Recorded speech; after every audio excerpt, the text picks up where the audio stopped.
ابھی طہارت کے حوالے سے کچھ سوال ہے. ہاں جی جی. کیا ہر نماز کے لیے وضو کرنا ضروری ہے؟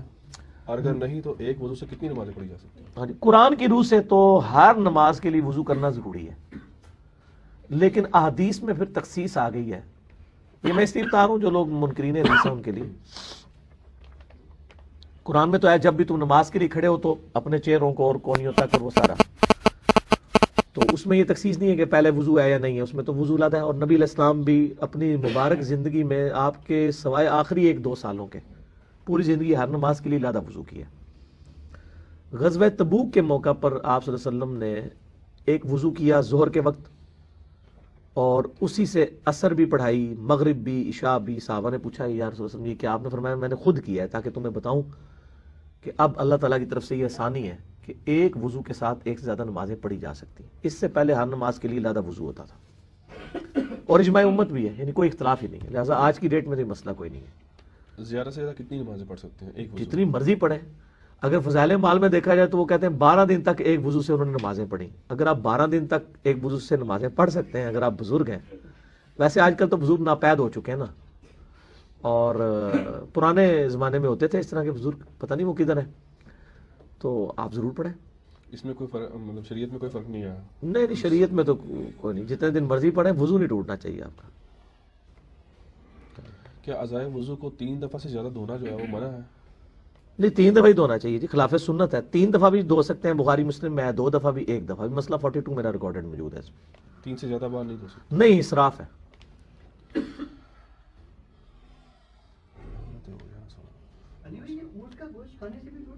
صحیح مسلم میں حدیث ہے صرف اونٹ کے گوشت کے لیے کہ وضو توڑ دے گا.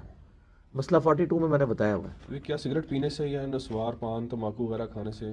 یہ وضو توڑنے والی چیزیں نہیں ہیں، لیکن یہ الگ سے غلط چیزیں ہیں. ظاہر ہے یہ تو خودکشی کے مترادف ہیں اور یہ گناہ کے درجے میں آتی ہیں. ہر وہ چیز جس کی وجہ سے یعنی آپ کی صحت کو نقصان ہوتا ہے، منع ہے. اس کو آگے پیچھے کر رہے ہیں آپ کیمرے کو ایک جگہ فکس کیا ہوا ہے. گالی دینے سے بھی وضو جو ہے وہ برقرار رہتا ہے؟ اگر کوئی مطلب اس طرح بد کلام ہے کوئی؟ گالی دینے سے وضو نہیں ٹوٹتا، لیکن گالی دینا خود الگ سے ایک چیز ہے.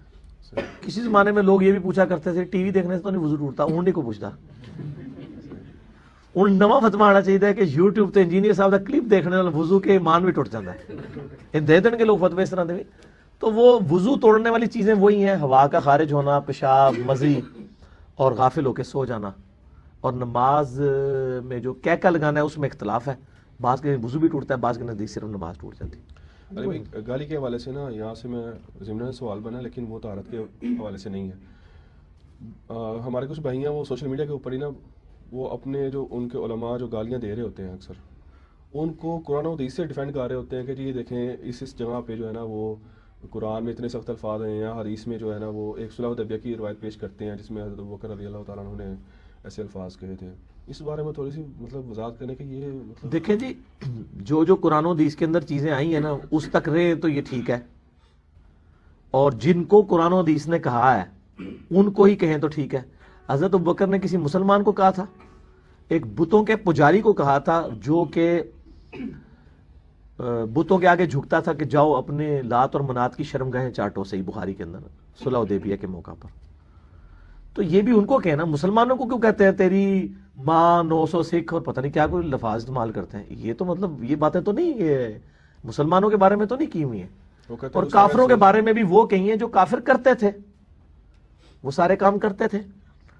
تو اگر ان کو کوئی کہے کہ جی آپ جا کے اپنے بزرگوں کے یہ سب کچھ کریں تو ان کو ہضم ہو جائے گی بات. تو پھر جب لوگوں کو کوئی گالیاں دیتے ہیں اس طرح کی، تو وہ جو یہ گالیاں تو وہ والی الفاظ سخت جو قرآن و حدیث میں ہیں وہ تو یہ دے ہی نہیں رہے ہیں. دکھائیں نا یہ کہاں ہے جو کچھ انہوں نے گالیاں دی ہیں اور جو ان کی ایک روٹین بنی ہوئی ہے علماء کی ایک دوسرے کو گالیاں دینے کی، وہ گالیاں پہلے قرآن حدیث سے ثابت کریں نا، ورنہ کہ یہ ہماری ایجاد کرتا بدعت ہے. قرآن حدیث میں کہاں یہ چیز ہے؟ قرآن حدیث میں لعنت بھیجی گئی ہے، ٹھیک ہے، جھوٹوں پہ اللہ کی لعنت. تو جب یہ لعنت بھیج رہے ہوں گے تو ان میں سے اکثر تو وہ ہوں گے جو خود اپنے پر لعنت کر رہے ہوں گے، کیونکہ خود بھی یہ ممبروں پہ بیٹھ کے جھوٹ بول رہے ہوتے ہیں.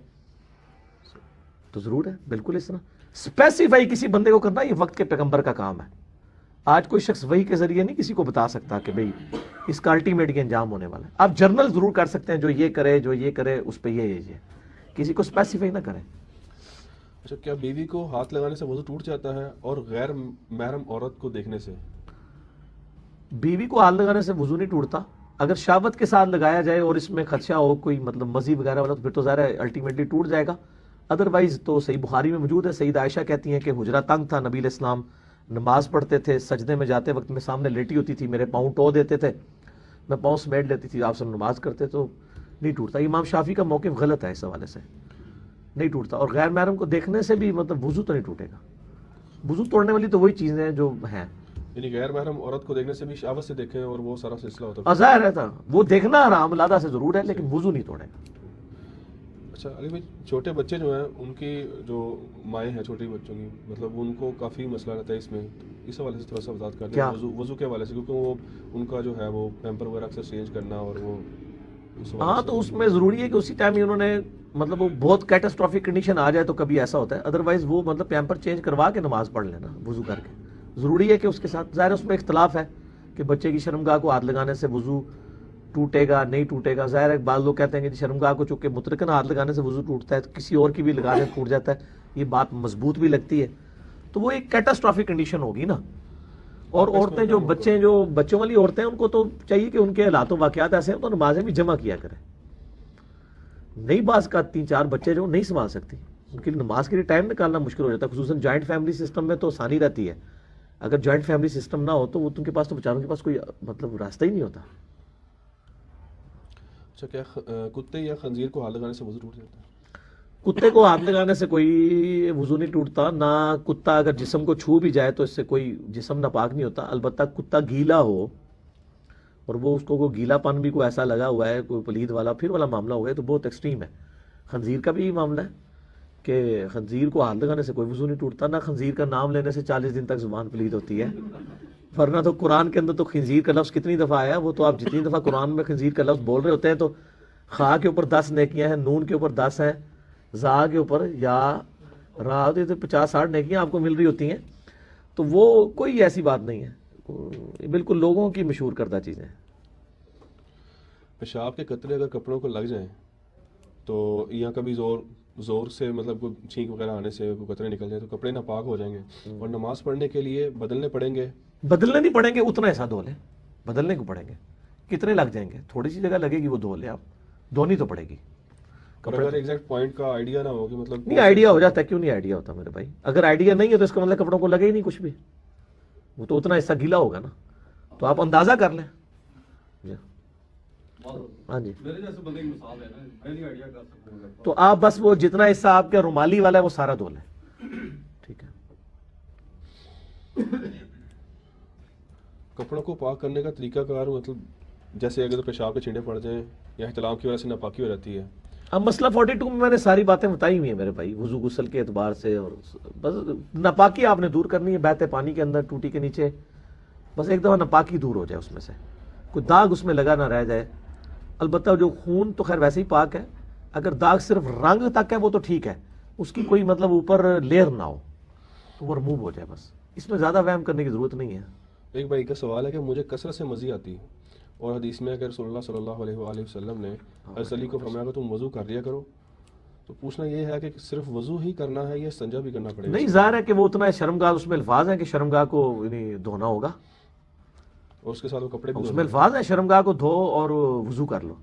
ظاہر ہے جب شرمگاہ کو دھوئے جا رہے ہیں تو ظاہر ہے کہ وہ اس لیے دھوئی جا رہی ہے کہ وہ ناپاک ہے, تو انڈرسٹوڈ ہے کہ وہ کپڑوں کا شاید اس لیے بھی ذکر نہیں آیا کہ اس وقت تہمت باندھی جاتی تھی. اگر آپ نے تہمت پہنی ہوئی ہو نا تو ضروری نہیں ہے کہ شرمگاہ جو ہے وہ یعنی ٹچ کر جائے گی, اس کی مزی جو ہے وہ اس کے ساتھ بعض کا نہیں بھی کرتی. میں نے خود بھی تجربہ ہے اس حوالے سے کہ آپ اگر یعنی تہمت پہنے تو بعض کا جو اگر قطرہ وغیرہ بھی پیشاب کا آ جائے وہ نہیں تہمت تک پہنچتا ہی نہیں ہے. یہ تو شلوار کے ساتھ ہوتا ہے جو نیچے سے ٹچ ہوئی ہوتی ہے تہمت, اس وقت چونکہ تہمت پہنی جاتی تھی تو انڈرسٹوڈ ہے. جب آپ صلی اللہ علیہ وآلہ وسلم فرما رہے ہیں کہ اس کو مطلب دھو لو شرمگاہ کو, تو کپڑوں کو دھونا بھی اس میں امپلائڈ ہے, وہ شامل ہے.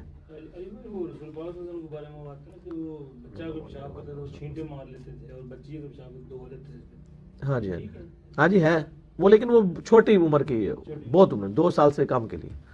ٹھیک ہے. اسی میں ضمن سوال ہے علی کہ اگر احتلام ہو جاتا ہے اور اگر وہ نشان سوکھ گیا ہے تو سوکھے ہوئے کو بھی صرف دھونا پڑے گا یا نہیں؟ سوکھے ہوئے کے لیے مسئلہ بخاری مسلم میں آیا ہے کہ کھرچ سکتے ہیں, مکمل طور پہ اس کو کھرچیں گے اور وہ کھرچنے سے بھی رموو ہونے سے پاک ہو جائے گا. یہ صرف منی کے لیے اور مزی کے لیے یا پیشاب کے لیے نہیں ہے, کیونکہ اس کی لیئر نہیں جمتی. مزی سوکھ بھی جائے تو ہاں نہیں وہ اس کے لیے نہیں، سرمنی کے لیے مسئلہ ہے۔ غسل جنابت میں اگر انجانے میں کوئی حصہ جو ہے جسم کا خشک رہ جائے تو کیسے پتہ چلا اس کو؟ پہلے تو سوال یہ ہوگا انجانے میں یا اس کو خالی وہم ہو گیا؟ وہم ہو گیا، ہاں وہم ہو گیا تو بس اتنے حصے کو اینڈ پہ دوبارہ دھو لیں، ٹھیک۔ زیادہ وہم نہ کریں۔ اور وضو میں اگر کوئی حصہ خشک رہ جائے اسی طرح سے وہ سیم وہی اپلیکیشن؟ ہاں اسی طرح ہی ہے، یہ اجتہادی مسئلہ ہے۔ بعض لوگ کہتے ہیں وضو دوبارہ کرو، لیکن یہ ہے کہ وہ اکثر لوگوں کو وہم ہی ہوا ہوتا ہے، تو کم از کم پورا وضو دوبارہ کرنے کے بجائے کسی کا سر کا مسا کو بھول گیا، زیادہ تر سر کا مسا لوگ بھولتے ہیں، ٹھیک۔ کلی تو ویسے حصہ کوئی نہیں، چہرہ تو پتہ چل جائے گا یار کہ چہرہ دھویا کہ نہیں، اور ہاتھ بھی پتہ چل جائیں گے، ہاتھ خود بول رہے ہوں گے کہ مجھے دھویا ہے، اصل میں لوگ سر کا مسا بھول جاتے ہیں، تو سر کا مسا دوبارہ کر کے پہلے جو دھو چکے وہ ٹھیک ہے، اس کے بعد پاؤں دوبارہ دھو لیں اگر آپ نے بہت وہم نکالا۔ وہ خوش والا کوئی شرط نہیں ہے، ہاں وہ افضلیت والا ہے، اگر اس دوران وضو نہیں ٹوٹا تو ٹھیک ہے، کوئی مسئلہ نہیں۔ اچھا، آرمی والے جو ہیں وہ اکثر جو ہے